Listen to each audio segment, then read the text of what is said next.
And I want to shift focus, and we're going to talk a little about fathering girls. And so I want to, again, play a little clip. This one is by the band MercyMe. The song is called Beautiful. And we're not just going to listen to the song, we're actually going to watch a video of the main singer, Bart, talking about why he wrote the song. And so it's really a good explanation of he kind of, with his daughter in mind, is partly how he wrote it, but he's going to explain, like, he wrote it really for all of us, and we all need to know that we're beautiful in God's eyes. But so he'll explain it, and then they'll play a little bit of the song at the end of the clip. So here we go.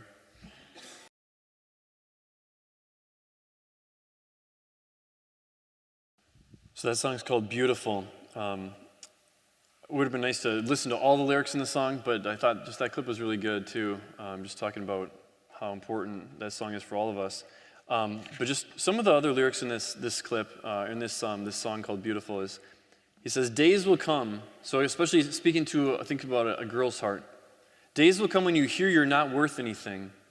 You wonder if you can be loved, if your heart is good or if it's too much. But you are beautiful. You are treasured. You are sacred. You are made for so much. You are beautiful. That's the most important question that every girl is asking in the depths of her heart. Am I lovely? Am I beautiful? Am I worth pursuing? From a book called Captivating, written by John and Stasi Eldredge, they write this: one little girl who is being raised in a home where her feminine heart is welcome told her mother about a wonderful dream she had. My daughter Emma, nearly 6 years old, came to me all aglow this morning. She lay at my feet on my bed and stretched out as if she hadn't a care in the world. Mommy, she said, I had a wonderful dream last night. What was it about? I asked. I was the queen, she answered, and as she did, her cheeks blushed pink. Really, I replied. What happened in your dream? I was wearing a long, beautiful dress, she said, with hands gesturing downward, flowing. Was there anything on your head? I wondered aloud. Yes, a crown.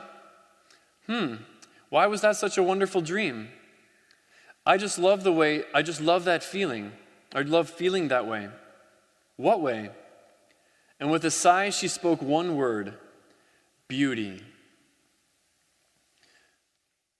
The heart of a girl wanting to know she's beautiful and feel that she's beautiful. Again, it's not so much that she's twirling in front of you or you're saying you're beautiful, but acknowledging her in that and building her up in that. Affirming your daughters in their beauty can take a lot of different forms. Saying specifically, you are beautiful, you're lovely. Or just things like, oh, that's cute. I love the way you did what you did with your hair. That looks really nice. You're so special to me. I love it when you smile. You have great virtue. You do that really well. These little tiny ways that you affirm her and you show her that she is special and she's beautiful. It's not just not saying something specifically like you're beautiful, or if you said, you're not beautiful, obviously that'd be really destructive, but it's also not noticing her that can be destructive, because you teach her that she's just not worth your effort of paying attention to her. Her heart is not worth it. Again, from the book Captivating, women learn from their mothers what it means to be a woman, and from their fathers the value that a woman has, the value that they have as a woman. Little girls need the tender strength of their fathers. They need to know that their daddies are strong and will protect them. They need to know that their fathers are for them. Above all, a little girl needs to learn the answer to her question from her father. And so probably the most important way that you can affirm your daughters and teach them that they are special and that her heart is worth pursuing is by spending time with her, listening to her heart, and then just answering the questions she has and validating who she is and her thoughts and her feelings. Go on dates with your little girls. Not necessarily a lot of time, but it's quality time. We've got to spend quality time. You've got to spend quality time with your daughters. It's also really good for girls to know, especially as they grow older and start dating, that if they bring a boy home, their dad will be very protective and critical of the guy. That might seem like, no, they shouldn't. They wouldn't want dad to be critical. They want me to accept whoever they bring home. But actually, there's something in their heart that says, if dad's going to be critical of this guy, that means he's trying to protect my heart. And even if they may or may not actually say they want you to be critical, they want that because they know they're worth protecting then. And they know that you're going to make sure this guy is also going to protect her heart, just like you do. Some stories I want to share of a dad. He would go to his daughters and he'd say, "Who loves you more than anyone else in the world?" And they would reply back, or she would reply back, "You do." And he would give her a big close hug and make sure that she could feel it, like his strong arms around her. It's like, "I love you more than anyone else in the world." A friend of mine had a kind of a special ritual for waking up. When she was growing up, her dad would wake her up last. He would wake up her other siblings first, and then he would come to her last. And he would sit on her bed, and as she would kind of wake up, he would say to her, he would ask her, "What are you going to do today?" And she would say, "I'm going to school." "And what are you going to do today?" "I'm going to farm." And then he would grab her hands and he would raise her up out of bed. And this is their special thing. She said they did this every single morning until she was probably like in 8th grade. And she said she'll never forget that. That's how her dad, in a special way, was with her every single morning.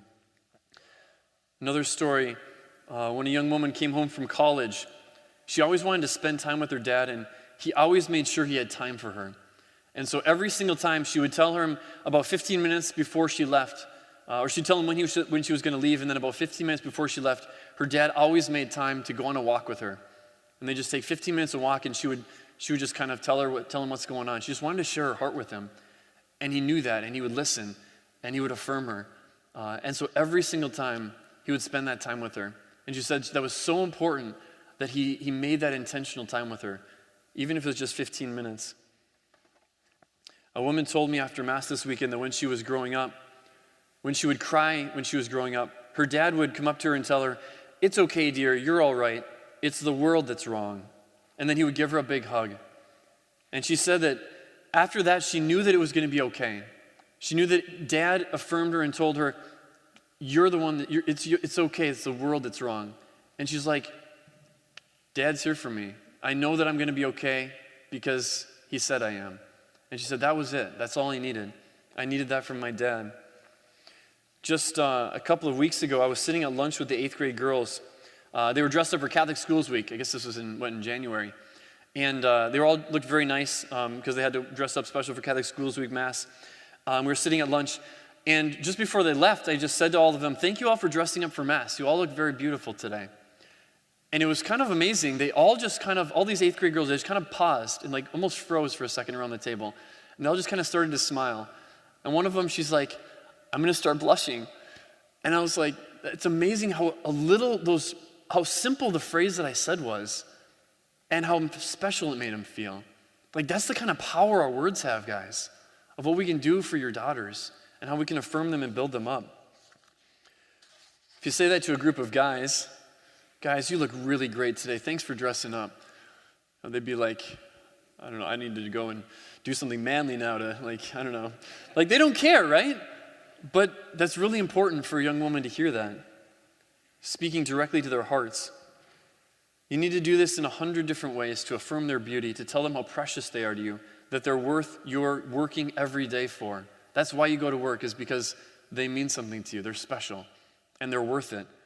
They're worth putting in those long hours. You look forward to seeing them when you get back, that you want to be with them. And when they put on nice clothes, compliment them. When they do great or virtuous things, or they work hard at something, compliment them. Matthew Kelly writes in the book, Resisting Happiness, "When my beautiful Isabel was about 3, we were cuddling quietly on the couch one day. She is simply the best cuddler in the whole world. After a long time, she said to me, 'Daddy, are you happy at me?'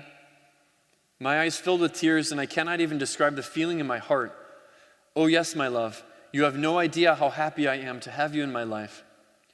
Growing up, I didn't have any sisters, and when the doctor told us we were having a little girl, I was ecstatic. 'You are my beautiful girl, and I will always be happy you are in my life, darling.' She pulled me even tighter, and I can feel it in my soul that she felt loved and accepted."